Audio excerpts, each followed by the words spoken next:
wants to shock people will throw that symbol up on the right hand side and say, etc., throwing up this symbol, right? We have Jimmy Buffett throwing a symbol here. We have Jay-Z. We have, and you could, the list goes on about how many people have done it. Beyonce, etc.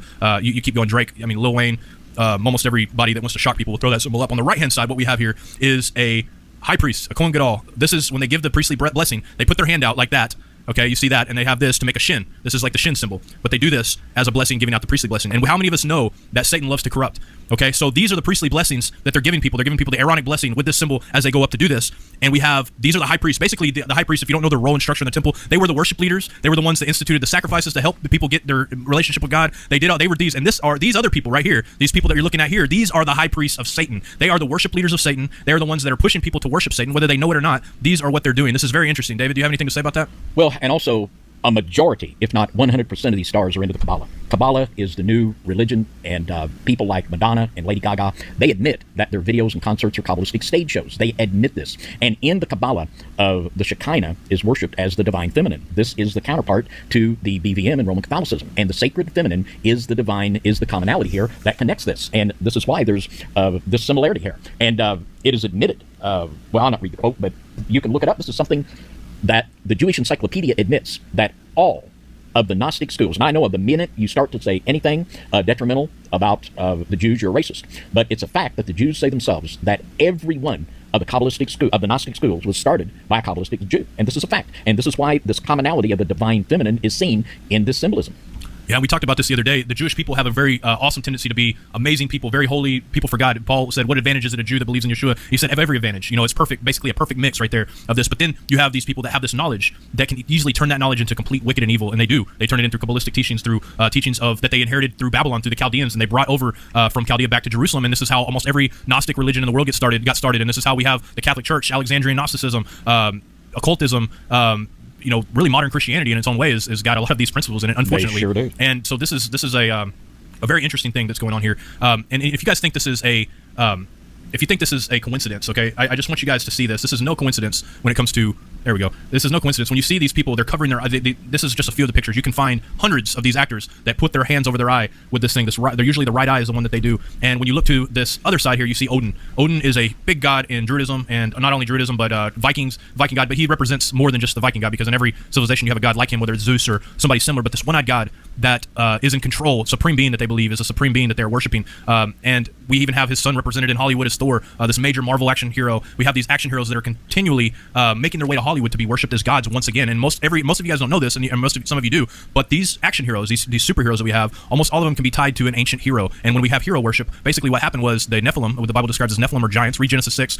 It says in Genesis 6, can you read Genesis 6 1 for us, David, so that people understand what we're talking about here if you've never heard this concept? The Bible speaks of it, and also every other mythology in the world speaks of these giants and speaks of these children of the gods, children half man, half God. So this is not something new just to the scripture. This is something that every major religion in the world, every major country's history, I call it history, not mythology, because it is history, and we've done many videos that show this kind of stuff. But can you read Genesis 6 for us real quick, just part of it there? And it came to pass, when men began to multiply on the face of the earth, and daughters were born unto them, that the sons of God saw the daughters of men, that they were fair, and they took them wives of all which they chose. There were giants in the earth in those days, and also after that, when the sons of God came in unto the daughters of men, and they bare children unto them. The same became mighty men, which were of old, men of renown. Yeah, thank you for reading that. So what I was saying is these giants were heroes in different territories, just like you hear about Hercules being a hero of a certain part of the part. And they have territories where they were heroes, where they would fight in wars with men and win wars. And you have Achilles, you have all these different ones. And when they passed, the book of Enoch says that they became disembodied spirits or demons from that point on. And so when you see people in different parts of the world worshiping different deities, these demonic spirits, it's because these heroes, disembodied spirits, never left that area, and they've been giving sacrifices to these things because they know that these things get mad and crazy and angry. These things want to be worshipped as God. It's of my opinion that these beings are in Hollywood right now trying their best to be worshipped as gods. I did a thing not too long ago talking about ancient watchers and talking about their children, and I'm talking about how people like Plato, people like Da Vinci, people like Oppenheimer, who created the nuclear weapon, and giving quotes, and people like Tesla, and they all tapped into this knowledge where they were collecting the information from demons. They even had, in ancient Greek times, there was these muses that were the daughters of Zeus, all right, and that's where we get the term museum. Muses, they had a collection of writings that people got from the muses and put into books. This is how Pythagoras and stuff got his circle of spheres. This is how he got his teachings on the shape of the earth and on heliocentric ideas. They got these things from these demonic entities and wrote them down and continued. This is how it's continued from time. If you haven't watched that, go check out, just type in Ancient Watchers NYS TV. I think we did one on the Midnight Ride about it. Mind-blowing stuff. It blew my mind. I just put it that way. And I guess it's not that hard to blow my mind, but in a way it is when it comes to this kind of stuff, because this is the kind of stuff that I've spent years and years researching. But they would be inspired. The term inspired comes from spirit inside. A spirit enters them and inspires them to write music. The term music even comes from the term muse. These daughters of Zeus. The term museum comes from the word muse. The term genius comes from the term genie. which is a demonic entity that they mention in the Quran. It's also considered like a genealogy, a genie, a passing down of a spirit from generation to generation that actually embodies the person and creates this genius thing. And almost every genius that you'll find a quote. And like I said, go and watch this thing. I'll put it after this video is done. I'll put a link to it to where at the end of the video you can just click on it and go to it. But this genius, right? This genius is almost every one of them will say that they get the word from the gods. Like the most famous mathematicians in the world, Tesla, talked about tapping into the Mahat and the Prana, which is a concept out of a book written by, and I believe by the fallen angels. But they talk about this stuff, so they give credit to it. Oppenheimer, the idea of the nuclear weapon came from this book written by the fallen angels, and he tapped into this Mahat, this thing. He carried a copy of the Vedic text around with him everywhere he went, which is the same book I was talking about with Tesla that I forgot to mention. So this next little short video I've got is just a very short video. It's Denzel Washington and Jim Carrey talking about how they basically channeled these spirits to act these parts. The second video with Jim Carrey, I found it, but if you haven't watched it yet, watch Man on the Moon. He is basically embodies this person from Taxi. What's the guy's name that he played for Man on the Moon? I can't think of the guy's name. Andy Kaufman. Andy Kaufman. He plays Andy Kaufman. Everybody on the set's annoyed with him because they can't talk to Jim Carrey anymore because he's taken on the spirit of Andy Kaufman. I don't have this in this video, but watch it. I think it's on Netflix. It's called Man on the Moon, the behind the scenes of Man on the Moon, and I can tell you that it's ridiculous. Anyways, can I say one quick word before you go to that? Before we move from this slide, I want to make a comment on this covering the eye thing and what I believe is the real symbolism behind it. In Zechariah chapter 11, there's the prophecy of the idol shepherd that I believe is the false prophet. In Zechariah 11 verse 16, for lo, I will raise up a shepherd in the land which shall not visit those that be cut off, neither shall seek the young one, nor heal that is broken, nor feed that is broken, nor feed that standeth still, but he shall eat the flesh of the fat and tear their claws in pieces. Woe to the idle shepherd that leaveth the flock. The sword shall be upon his arm and upon his right eye. Wow. There's a prophetic judgment upon the false prophet on the right eye, and it's kind of their way of saying, hey, looky here, the old right eye's working good. Or another way of saying, hey, the right eye's gone, but the left eye's working. I think this is a profound understanding that they know that they are hooked up with the show that's going to roll in the false prophet. Wow. Yeah, I didn't think about that. When you brought that verse up about darkening the right eye, there's these pictures going around of like the Pope that's got a black eye. Yeah. You've got the president with a black eye. Yeah. You've got the vice president with a black eye. These congressmen, these actors with a dark eye, and it seems to be like nobody ever says why they have it, but it seems to be some kind of ritual. Yeah, Johnny Depp in Pirates of the Caribbean, the eye patch. Yeah. Oh, Johnny Depp is on and on. Yeah, this eye symbolism is a direct thing that they knowingly are associating with the rise of the false prophet. The culmination of the goddess religion.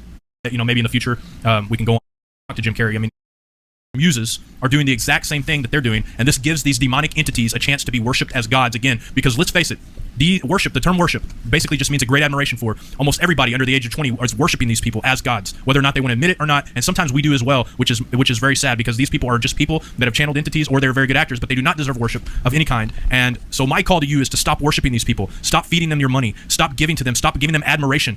We had somebody on one time that didn't line up with exactly everything that we did, but they were believers, right? But people gave us the biggest, I can't believe you had this person on, they believe in this, they believe the rapture or whatever. And I'm thinking, people, my contemporaries, are boistering Hollywood movies with demonic entities in them, and nobody says a word. But because somebody that is a believer believes in the rapture, we're evil for having them on. We have to rethink things. We've talked about things change. There has to be a change. We can't just keep going the way things are and expect things to be the same. David, tell us a little bit about the Hollywood. Well, I'll read from an article in a book. It's entitled The Woman's Dictionary of Symbols and Sacred Objects by Barbara Walker. She is not a believer in the scriptures, not at all. And this is what she says about the mistletoe and the holly. Druids considered the plants poisonous, pearly white berries to be drops of the oak god's semen, much as the red holly berries were drops of the life-giving lunar blood. To Nordic pagans, the mistletoe was guide to hell, G-U-I-D-H-E-L, the same, and here's a play on words, guide to hell that led Aeneas through the underworld as his golden bow. And literally, they understand it as representing a portal that you literally ascend into hell. The very meaning of the word holly. Nothing there is by accident. The location and everything was planned from the very beginning as a gate and a portal. I agree with that 100%. And also, from what I understand, this was told to me by a witch, that in wand lore, the wands, the most powerful wands, the ones that were used to control fallen angels, were made of Hollywood. And this is an interesting concept as well, considering the city of angels. I believe the city of fallen angels would be a more correct term for it. Hollywood is a major controlling factor of that town, and just absolutely intense the way this stuff happens and the way this stuff is hidden in plain sight in front of us. You talked earlier about the hubs in different cities along the same lines, and we do have in America, we have several hubs that are completely given over to idol worship. And honestly, almost every capital city in every state is, but we have some major ones. You talked about Chicago, New York, and New Orleans representing some of these wind, water, fire gods that are out there. And really, we could do a whole show about New Orleans. We could do a whole show. I mean, we went to New Orleans not long ago and filmed a vampire documentary, interviewed one of the top vampires in the area, and talk about a town full of wickedness. It is outright amazing. But that really kind of wraps up. We can wrap up what I had to say from here. If you have anything else, David, please go for it, and then we can go into questions or whatever. If I go on, it's going to be another hour, so we'll stop where I'm going right here. Well, before we go to questions, I could give a whirlwind truncated version of the Curse of Griffith Park. And Griffith Park is the 4,210-acre park. It's one of the largest of the nations in our nation. It's on Mount Lee, and this is where the famous Hollywood sign is that you always see. It's here in Griffith Park. Now, Originally, the land, I'll try to get these names right. The land originally belonged to Don Antonio Feliz, and he lived there with his sister Soledad and his blind niece, Donna Petranillo. And when Mr. Feliz was dying of smallpox on his deathbed, there was a man that visited him, and he brought a lawyer by the name of Don Encante, and they drew up a will. And it was like Weekend at Bernie's. They actually attached a stick to Mr. Feliz's head as he was on his deathbed with smallpox, and when they would read the will, they would like move the stick to make his head nod like he was agreeing, and they stole this land through this deathbed chicanery. Well, so Weekend at Bernie's scenario. Yeah, it really was. And the blind niece, Donna Petrolina, and like John, I say, I'm doing the best I can to pronounce that right. It's probably pretty close. But anyway, this lady, and they ought to make a movie about this. They won't, but they should. But this lady, because she was robbed of her inheritance, she done a ritual and put a curse on these people and on the land. And as she finished the ritual, she dropped dead. You can't make this stuff up. And the result of this, the crooked lawyer, Don Encante, he was shot very soon after that. Don Coronel, who got control of this, he and his family, they all died of misfortune and tragedy. It was an amazing scenario. And when he died, the land passed to a guy by the name of Lucky Baldwin. And Lucky Baldwin's luck ceased when he acquired this property. And Lucky put a ranch and a dairy farm there, and all of his cattle mysteriously died. So he planted grain, and then the fire came in and destroyed his grain. He replanted. Grasshoppers came in and destroyed his grain. And finally, to top it all off, Lucky was shot down by a bandit. So Lucky wasn't too lucky.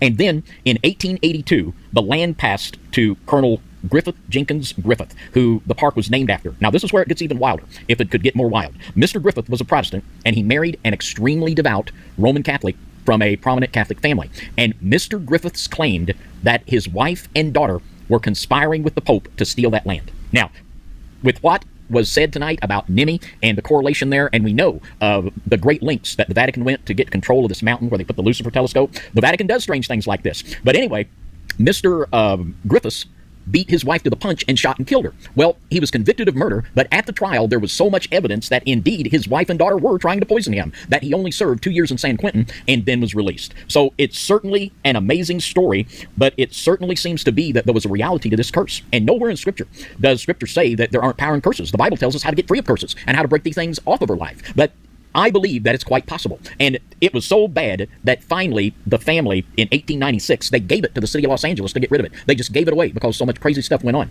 And there's a reality to it. And I think, you know my conspiratorial mind, I believe that quite likely that the Pope was involved in the thing. We can't prove it, but we do know that Mr. Griffith only done 2 years in San Quentin for shooting his wife point blank with a gun. So there was certainly a lot of mitigating circumstances there because of the deliberate, repeated attempts to poison him over a period of time. So it's certainly interesting, and it just blends in so well with the whole story of what we know of the parallels with Rome, of Miss Entwistle that committed suicide and all of that. And in Griffith's Park, it is notorious. It is the dumping ground. Hundreds and hundreds of bodies there. This is where the gangs today and the mob, they dump their bodies. They have for years. It's the place for satanic cults, satanic rituals. It is probably the most haunted place on earth for apparitions. And when we talk about hauntings, we're not talking about the disembodied spirits of human beings. We're talking about disembodied Nephilim spirits that are coming up from out of the earth. I'll just close with this from the Book of Jubilees, where it talks about an amazing passage where 90% Moses prays, and he says that basically, wow, these devils are just tearing the family up. Can you just get them off the face of the earth? And in the bottom line, it says this in Jubilees 10:7, and the Lord our God bade us to bind all. And the chief of spirits, Master came and said, Lord Creator, let some of them remain before me, and let them hearken to my voice, and do all that I shall say unto them. For if some of them are not left to me, I shall not be able to execute the power of my will on the sons of men. For these are for corruption and leading astray before my judgment. For great is the wickedness of the sons of men. And he said, let the 10th part of them remain before him, and let 9 parts descend into the place of condemnation. And if this is credible, and I believe it is, there are only 10% of the devils that are in our first heaven. 90% are underground. And we can see in Scripture, like the story of the witch of Endor. And in Scripture, the woman with the familiar spirit was called the Av, and the man was called the Adonai, and this was translated wizard. And these, the Av and the Adonai, these were the male and the female practitioners of the occult that could bring spirits up from the underworld. But it's certainly a fascinating story, and when you put all of this together, it certainly means that your title's appropriate. Los Angeles is the city of the fallen angels, and that's why these things are manifesting openly. There's a website where you can read, we could have read for 2 hours the reports of seeing and smelling Peg Entwistle, Griffith Park. It's Nephilim Spirit Central, because it is a gate, it is a portal, and Los Angeles is the city of fallen angels.